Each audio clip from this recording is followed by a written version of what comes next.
this podcast, you'll find interviews with high-performing, successful individuals in life sciences.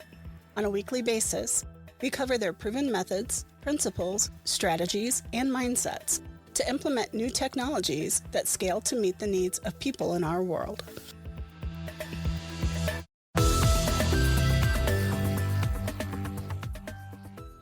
Welcome to this episode of Life Science Success. For those of you who don't know me, my name is Don, and I'm a digital marketer in life sciences. And before we get started, let me just play a quick message from our sponsor for this episode. Imagine being at the epicenter of the next breakthrough in biotechnology. That moment could happen for you this October at Bayou on the Bayou 2025, where Southern innovation meets scientific excellence in the heart of New Orleans. Over 300 of the brightest minds in biotech are coming together for 2 extraordinary days in New Orleans. We're talking groundbreaking research from powerhouses like Tulane, Auburn, the University of Mississippi, Xavier University of Louisiana, and LSU Health. Expect revolutionary technologies, cutting-edge research, and industry-shaping expert panels that you won't find at any other event, plus networking opportunities that could transform your career. This isn't just another conference. It's an intensive 2-day summit where real partnerships form. We leverage the cutting-edge Partnering One platform to ensure that you'll connect with exactly the right people, whether you're seeking investors, research partners, or your next big opportunity. The future of biotechnology is being shaped right here in the broader Gulf South and having a global impact. Will you be part of it? Mark your calendar for October 28th and 29th. Head to bioonthebayou.com right now and secure your spot for the most exciting biotechnology event of 2025. The next breakthrough could be yours. Bayou on the Bayou 2025. Register today. In this episode of the Life Science Success Podcast, my guest is Jesse Mendelsohn.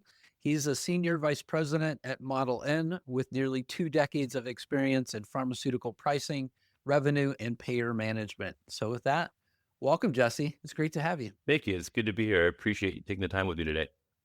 Yeah, thanks a lot. Would you mind just telling listeners just a little bit about your background and what is it that got you started in life sciences? So it's interesting. I've worked for Model N, which is a company that focuses on revenue management for the life sciences for, as you mentioned, almost 20 years. But I came into Model N because it's primarily a software company. So I came in from the IT side. Both my undergrad and graduate degrees were information systems. So I joined it because I wanted to work for a software company. But as fortune would have it, I quickly fell in love with the business side. I find myself fascinated by the complexity and importance of the pharmaceutical industry, the dynamics, the way pricing works and those things. So even within Model N, I had the opportunity to specialize and to really gain a tremendous subject matter expertise in life sciences and in pharma. And it became my passion. And it's nice being in a company and in an industry, because pharma is also technology focused, where I get to spend so much time at the intersection of life sciences and life-saving therapies and technology. So it's been a great 20 years with a lot of interesting things happening. Yeah, so I want to break that apart just a little bit because I've run across Model N in IT projects in pharma where they're trying to build like a customer master and they're trying to build like, here's the data that we're going to use more or less to sort of indicate who can and cannot get prescriptions, who can and cannot, receive the medicines that we offer, et cetera. So it's a really interesting, field that you're in both the pricing side as well as the software side. Absolutely. Most patients, most patients don't have a decent understanding of the complexity of what it takes to get a therapy, like a drug or a vial from the manufacturer's factory into your body, and the complexity of the exchange of data and product and dollars between all the various players there that all have a say and all have an impact and all have process they need to go through with this heavy layer of regulation over the entire thing. So the software that we have is very complicated. and the manufacturers work for are very complicated because just the industry is just so complicated. So there's no better way of putting it. I've talked to some people in telecom and some people in semiconductor, and there are people who claim their industries are complicated. I would put life sciences and particularly pharmaceuticals in the top 10 of U.S. Complicated industries. Yeah, I think in the particular project that I'm thinking about, I think we had to triangulate, like 10 different sort of things to try and figure out whether or not is a prescriber ready to get a particular drug? Is that prescriber licensed in that particular state? Are they able to get a particular thing? And then, oh, by the way, like, whenever we get to the Model N sort of data set, what does that look like for that particular individual as well? So it was, for me, it was a very complex thing that I've not seen in any other industry, and I've worked across a lot of different industries in my time now. Absolutely. It's the things you mentioned, but it's also the provider or the entity, I should say, that's purchasing the product. How are they getting the product? Are they getting it shipped directly from the manufacturer? Do they need to work with a wholesaler? Are they eligible for 1 to N number of programs that provide discounts on the product? Does the manufacturer even want to honor certain discounts on these products? How does the manufacturer want to honor discounts on these products? I could keep going. Discounts change over time. You could have an entity, let's say a physician practice, eligible for certain pricing and shipping terms on one day, and they change completely the following day based on 9 other factors. I mean, I can nerd out on this for a while, but everything you said and I mentioned is more, and it's constantly changing. Yeah, yeah. Well, it's part of what at least it keeps me going. It's part of the interest that I still have in the field in general. It's just not only are we helping patients, but it's also a very complex puzzle that's fun to sort of be a part of. So yeah. And it's critically important. I mean, it's being part of this is interesting because it's not just, oh, I'm getting widgets to factories. We're curing disease. Without these complicated mechanisms of data, dollar, and product exchange, people won't get the therapies that they need. So it's of critical, vital importance. And the complexity is something that we need to deal with, and which is why large software systems are typically needed. Yeah, absolutely. So let's talk a little bit about your time in the industry. So how is your time in the life sciences industry shaped your just sort of your approach to pharmaceutical pricing, revenue, and government regulation? Sure. So, it's been a very interesting 2 decades. I will say, and fascinating 2 decades. I will say that, the most manufacturers typically have a commercial side of their house that they make pricing decisions. So they enter into contracts with either hospital systems, group purchasing organizations. They enter into rebate agreements with payers and PBMs. And then on the flip side, you have a government side of the house where they handle rebates to Medicaid and Medicare and contracting with the Veterans Administration and things like that. And what's been fascinating for me and what's shaped my view and of the industry is that over the past 20 years, those have all kind of merged. It used to be that they're almost siloed, that the commercial folks made their decisions and the government folks were seen as more operational. They were just paying these rebates. But now, due to over the past 20 years, the Deficit Reduction Act, the ACA, aka Obamacare, the Inflation Reduction Act, that I can list 90 other pieces of legislation, but also just court rulings. Both sides feed each other. You could have decisions made in the commercial side that could end up being money losers because of repercussions on the government side. So the government folks are now as involved in the commercial decision making as any other team, in the organization, and that has been fascinating to me. And at the same time, as I've experienced all those groundbreaking changes and new legislation and new rules, having to see these massive pharma companies, these multi-billion-dollar companies, pivot when it comes to their pricing, their distribution, the way that they comply, and pivot in short time periods, and sometimes foundational business model change has been really incredible to be part of and also to observe. I think it's interesting to see, you're talking about a manufacturer that might have a $40 billion top line revenue, be told that, oh, by the way, you have 8 months to fundamentally change the way you price products or interact with pharmacies. And they can do it, and we do it. And that's just always a monumental task and something that I'm very proud of. It's been a recurring thing over the last 2 decades. Absolutely.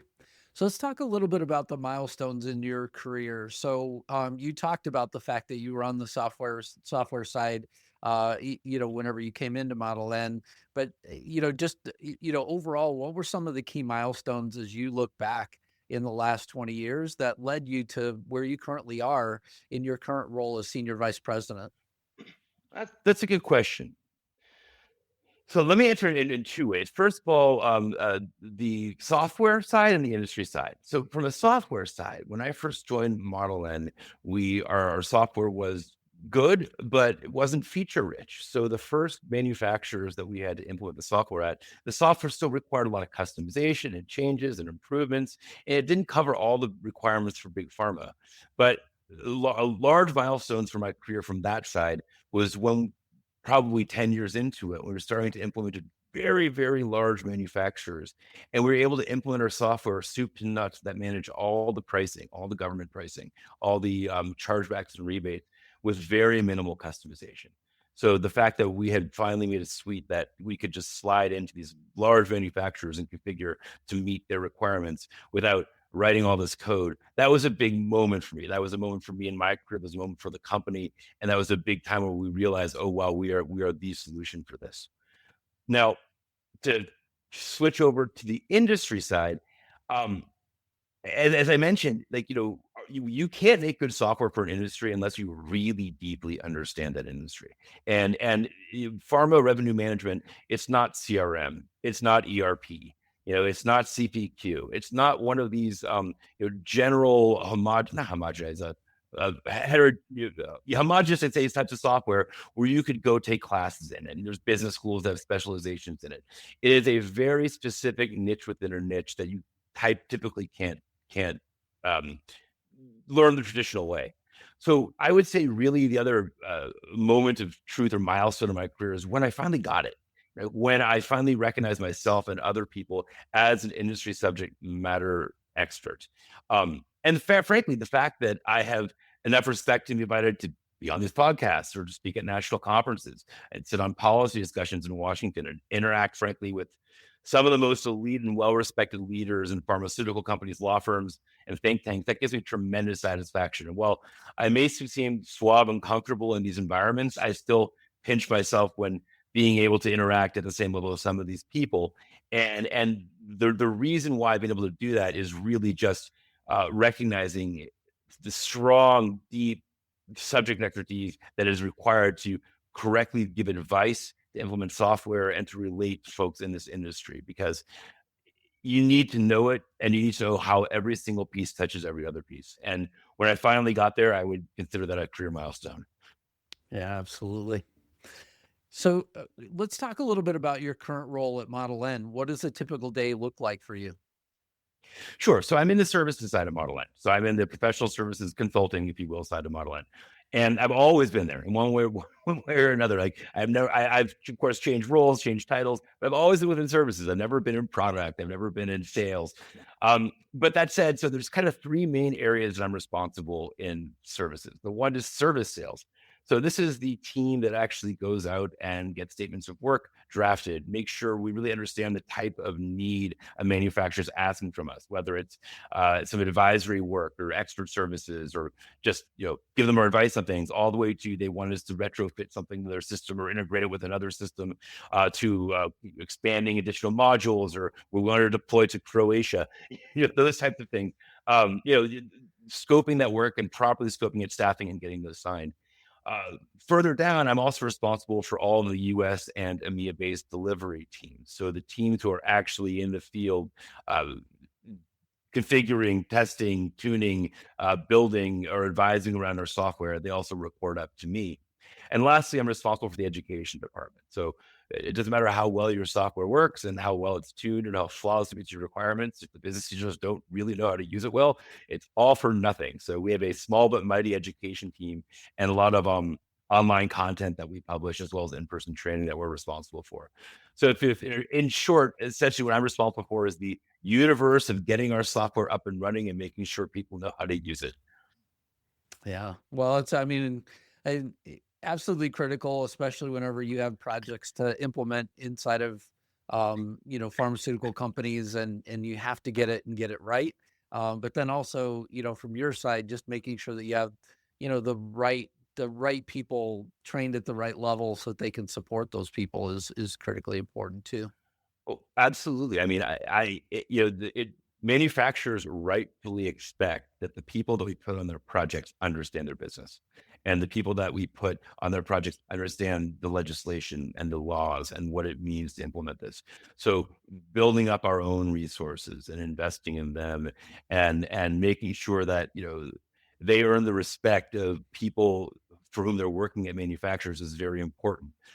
You send in I'm not putting anybody down, but you send in a green business analyst to a project who might have experience with generic contract management software or something, and within a few minutes of sitting with a pharmaceutical subject matter expert, it gets ugly. It gets ugly. It's important that we really invest in our people and make sure they're trained and make sure they understand, really, as I keep the point I keep coming back to, not just the software that we make, but the industry that we serve. Yeah, and I mean, there have been a couple of vendors that I've seen repeatedly across different pharmaceutical companies, because I oftentimes work across, lots of different pharmaceutical companies, and the interesting part to me is how many times the same company can trip over that same thing and still not learn that critical lesson. One, you need educated people, but two, you need to understand what your what your product is and what it isn't. Because we, just recently wrapped up a project, where somebody had completely overcommitted, on their capabilities, and we just struggled from the start to finish, and just continued to do that throughout time. And yeah, obviously it was not a Model N project that I'm talking about, because I would never disclose those kind of details on this show. And everybody knows that. But at the same time, it's a very frustrating thing in our industry, because whenever you say to people, look, you really need to understand this industry in and out, it's not something that's just said flippantly. It's something that's really critical, because we're delivering something at the end of the day that's going to affect patients. So. Exactly, and it's so agreed. I'm glad you mentioned affecting patients, because if ordering goes wrong, there could be delays of shipments. If pricing can't get executed, it could be delays of shipments.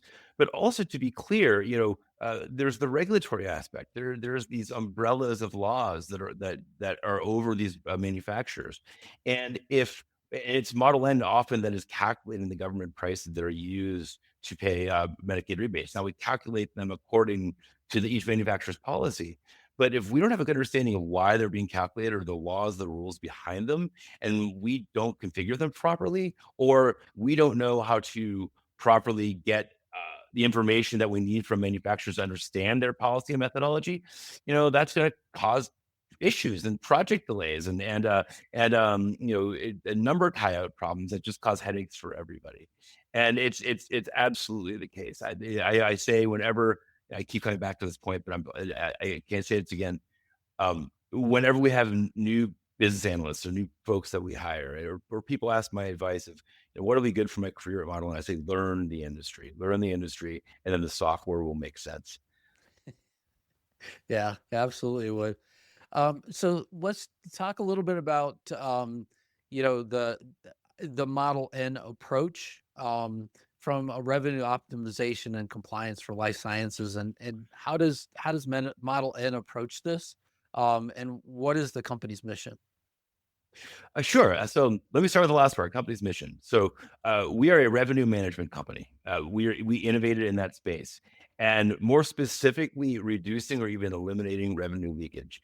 So what does that mean? People say revenue leakage. So think about this. Manufacturers, specifically pharma manufacturers, have countless agreements.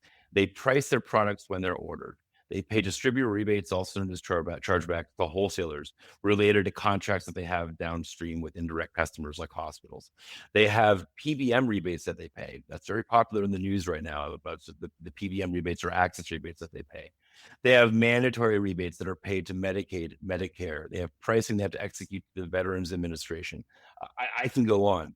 And these amount to, for many manufacturers, billions of dollars that run through our system. So, if you think of it from that perspective, what Model N does is make sure the right customer gets the right price that they're eligible for the right product on the day that they order it. We also make sure that the rebate is paid to the penny that is owed based on the contract terms and the data available. And that seems that might seem boring, but to get that right requires no silos, requires one source of truth, requires rigidly accurate and tested numbers. And if you get it wrong, I'll give an example. If you get it wrong, let's say rebate calculation is off by 1%. But if you're paying $1.4 billion of rebates per year, that 1% is a substantial, meaningful number to the manufacturer. And also, if that 1%, potentially underpays a government entity, for example, that could land a company in hot water. It's not just, oh, the rebate's inaccurate. It's, oh, we might have broken a law with that inaccurate rebate. Same thing with interactions with wholesalers. If you're not reimbursing the wholesaler for the indirect sales properly, and you're not scrubbing the data that they send you, and you're not analyzing that, does the sale match the contract that I agreed to, and you're just paying, you're likely overpaying, and that affects your gross to net, that affects your bottom line, and on and on. So there's countless examples that we have of it's interesting. Of course, we save people money. Of course, we save revenue. We maximize revenue with Model N. But really, all we're doing is enforcing that you're only paying to the penny what you owe, and that you are collecting in and pricing exactly what you expect to collect in based on the pricing agreements that you made. Yeah, so important. In terms of the complexities that you guys have to continually navigate from pharmaceutical pricing and then also Medicaid and state pricing laws, how do you do that? It's funny because you're right. It's huge. It's huge. So I read. There's multiple people I follow on LinkedIn. There's organizations that I follow that have newsletters that I read religiously. I don't know if you want me to plug anything, but there's folks that I'm very grateful. I also have I'm very fortunate to have subject matter experts from pharmaceutical companies and law firms that will take my phone call. So if I call some of them, I'll say, I don't understand this new law that happened, or there was something here that they'll explain it to me. And also, I'm fortunate to work in Model N with so many other subject matter experts. We have our own internal group called Government Pricing and Friends, where anything new that comes, we forward it to the group, and we'll have a spirited discussion about what does this mean for us? What does this mean for our customers? What does this change? What are, both intended and unintended consequences of this change? And that's a big area that I strongly, am pleased with and happy with. If people are looking where to learn, I'll plug two things. There's the Drug Channels, the Drug Channels Institute blog, and that's by Dr. Adam Fine. And I will also plug the newsletter by the National Pharmaceutical Council. Both of those are things that are regularly updated, that are a source of up-to-date information. Yeah, great. I'm glad that you did that, because I mean, obviously, people might have questions. I certainly can't answer them, so it's great to know where you would go for your sources. So, what are some of the innovative projects or initiatives that you're currently working on at Model N? So there's two things that I'm super excited about right now. The first one is, we call it Syndicated Customer Master. Now, it's fascinating. If you think about it this way, every branded, particularly branded, but generic as well, every pharmaceutical manufacturer, if you think about it, has the same set of customers. Think about where you're sitting right now. And think about what's around you. Their customers are doctors' offices, hospitals, pharmacies, long-term care facilities, et cetera, et cetera. But there is a finite number of discoverable entities that purchase prescription drugs. So so every manufacturer, every Model N customer technically has the exact same customer list. Yet every manufacturer's master data can be degrees of very nicely and clean to a complete mess.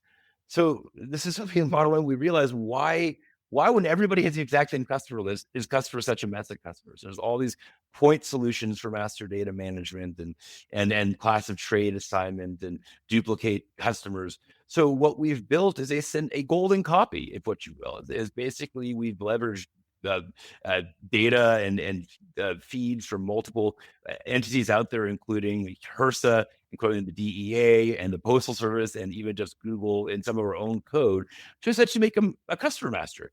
Every manufacturer has the same customers, and this improves processing time. Essentially, this improves literally their customers now without this software yet that will have a resource who goes to Google to, they see a customer on a sale or on a record they don't understand, they haven't seen before. They will go to Google and Google the customer and say, yes, this looks like an oncology clinic in Cedar Rapids. All right, I wonder, is it attached to a hospital? And that's what they'll do to do it. That's just a waste of time. So this is something we're really excited about because it seems like a basic problem, but it's a problem everybody has. Yeah. Yeah, I mean, that definitely is something that's needed. I certainly have seen all sorts of versions of this across my many years in life sciences, and so yeah, I've seen the probably the messiest sides overall, in just companies really trying hard to figure it out. And to your point, I mean, look, whenever at the end of the day, if you have somebody that is a pharmaceutical sales rep and they're trying to go to that location and the location's not right, one, they will say, hey, look, the customer master for some reason isn't right. And then secondly, your only other place to go sometimes is Google. And then you go search, and you find, hey, look, there's 5 of these possible people. The one we're looking for is an oncologist, not a pediatrician or whatever. And you're trying to work your way through this thread of like, where is this person now? Because they obviously are not at the location I had them at. That is absolutely a problem in the field for the sales for absolutely. It's also a problem in house. Like manufacturers for pricing. Customers, they leave and join different group purchase organizations. They move. They change their name from St. Mary's Hospital to Hoboken University Medical Center. They do these things, and then suddenly they get pricing messed up, and it's because in the poorly managed master data system of some pharma customer, they don't know who this person is, or they haven't been a member of Vizient for a year, yet they're still giving them Vizient pricing. So there's things like that happen all the time. That you're right, it impacts pricing and it causes revenue leakage, which we hate, and also absolutely it impacts the field as well. I would imagine, I mean, a lot of the work, I mean, look, this isn't something that I had planned on covering with you, but I do feel like this is an important sort of twist for where we are right now in the conversation as well. I would imagine that between all of the stuff that's currently coming out on large language models, all the stuff that's currently coming out, in data and analytics has got to be helping you guys as well, in terms of like, sorting through all of the information that you have, and really enabling, just a lot of this to happen as well. Yeah, it's true. I will say that is built into the syndicated customer master, both for kind of old school gray matching. So as I mentioned, is it St. Mary's, is it ST dot, or is it the word Saint spelled out? But also a bit more of intelligence and AI in there to really determine, based on lots of data points, is this entity the same as it used to be, or is this a new customer? So that's built into the CDM tool, which is part of the engine for the syndicated customer master. Absolutely. Very cool. How does Model N's platform aid pharmaceutical companies in terms of managing the complex pricing and regulatory challenges? So I would say we both aid and enable it. So we can't anticipate the imagination of the contract marketing departments at pharmaceutical manufacturers. What I mean by that is we can't, if a customer chooses to buy our software, we can't tell them, okay, well, you could only discount customers in one of X number of built-in ways, and you could have one of N number of rebate structures, and that's it. So because there's a huge other industry of innovative contracting. And we're not just talking about discounts and rebates and tiered discounts and tiered rebates. We're talking about value-based contracting. We're talking about clinical outcomes-based contracting, adherence-based contracting, incredibly complicated contracting, particularly for some of the new gene therapy products we're seeing out there where, they're potentially $2 million treatment, and the insurance company wants the pharmaceutical company to have skin in the game. So we can't show up and say, oh, we can only handle half your contract. So one of the things we do is we have the flexibility in our commercial contracts to support the imagination of the contract marketing department.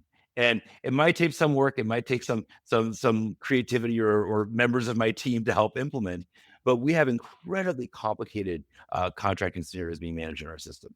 Very complicated pricing based on tiers and bundles and kits and historical purchasing patterns, and also extremely complicated rebates based on, did the patient refill the product enough times? Was there a clinical indicator data feed that has to come in there to see that did the patient's A1C go down beneath a certain amount, or other things we've seen. So we're administering extremely complicated and complex pricing. So we allow manufacturers and their consultants and their pricing and their market access teams to really just use their imagination and innovate when it comes to getting their drug to market, without having to worry about, oh, can the system handle that? Because the system, again, sometimes it takes some hand-holding, but the system can handle it. Now, regulatory, whew. So I grew up, so to say, in the government area. That's been my kind of key focus. And regulatory is constantly changing. And I listed some of the statutes earlier, but it is constantly changing. And as also you mentioned earlier, it's not just at the government level, federal government, it's the states. Right now we'll get some notice that, I'm making this up to illustrate it, but Minneapolis now has this, submission requirement or this data requirement, or there's a affordability board now in Colorado that's doing some shenanigans that we don't know what that understands. And we need to adapt to that. So we need to create new software. So for example, when the states first started this, we had to create a whole new module for state price transparency and allow customers to leverage that. Also, the government calculations themselves. The IRA introduced 2 new government rebates that we have to calculate and support, as well as the maximum fair price under Medicare that we have to support as well. And this needs to be done in a timely fashion. It's just insane, and it's always changing. So making sure we understand it, as I mentioned, and making sure we release in a timely way software updates or guidance on configuring your software to adapt to everything coming down is critical in managing both the commercial and regulatory side. And that's kind of our bread and butter. Very good. So I'm going to focus on you for a couple of questions. So what's the greatest piece of leadership advice you've ever received? Good question. I would say, I'm going to say this wrong. I wish I had a specific quote I can give, but how's this? Know your business, or know that you don't know your business. And I mean by that. And I mean that because, if you're new to a company or you're new to an industry, it is not bad that you do not know that, but you should recognize that you don't have the skill set or the subject matter expertise, and you should empower yourself by surrounding yourself with people at that organization who really understand it and can help you make decisions and can give you the background. It could really inform the history here, why this happened and what this regulation is. But until you say that you know it, what I've seen that great leaders do, they either become like what I chose to do, though it took me a long time. They become strong subject matter experts so that their teams respect them and believe them and put credence to the decisions that they're making, because they know, oh, Jesse gets it. Jesse understands what we're talking about. We're going to do it. Or they recognize that they're not there yet. And they recognize to the team that I'm not there yet, but I'm making this decision because I advise with these people. I realize this, I analyze this. Those are great leaders with people who want to work for them. You all know, the opposite with it. Don, I'm sure you've seen it, where somebody comes in from industry A to a company that's industry B, and he or she thinks that it's just, it's the same thing. And it doesn't go well. The employees don't like working for somebody who's making decisions that out of context, who doesn't take the time to know that they don't know what they're talking about, for lack of a better term. Yeah. I mean, it's so important as well. I feel like even as a leader, to just recognize where those gaps exist, so that way, you can put good people around you that do know how to address whatever that is, so that you're not trying to oversimplify something, but at the same time, you have a team that essentially, can fully support those things at the end of the day. E- Exactly, and it empowers your team. It makes makes your team useful, makes them recognize their own experience that they can explain, and it's a great way. And I've found that I personally enjoy working better for people who know what they know what they don't know, and I also feel that my team enjoys working for me largely because I certain areas I know what I'm doing. There are still areas where I say I have no idea. Let me bring in a subject matter expert. Excellent. Jesse, what inspires you? Well, that's a good question. Okay, so it rarely. I didn't come up with this quote. This is, I think, a New York Times article. I could be wrong. We're in the golden age of medicine right now. It's incredible. It's just incredible to see what we're seeing. We're curing and treating diseases in ways that are unimaginable. Like if you read the news of the new drug launches, we're curing diseases or maybe subsets or submutations of diseases that were scourges on society for centuries. Like hemophilia, sickle cell, many cancers. These manufacturers are releasing cures for these things. It's just incredible. It's interesting. HIV is now something you just take a pill for every day and live your life, or you get a shot every couple of months and go on live your life and just live a normal life. And there's nothing, and that just thinks for those of us even our age who remembers when HIV was a death sentence. Everybody who got HIV died. There's just horrible, things from the 80s and 90s. And now it's just okay. Well, whatever you it's just live your life. It astounds and it inspires me, and it makes me very pleased to support this industry. It's just incredible.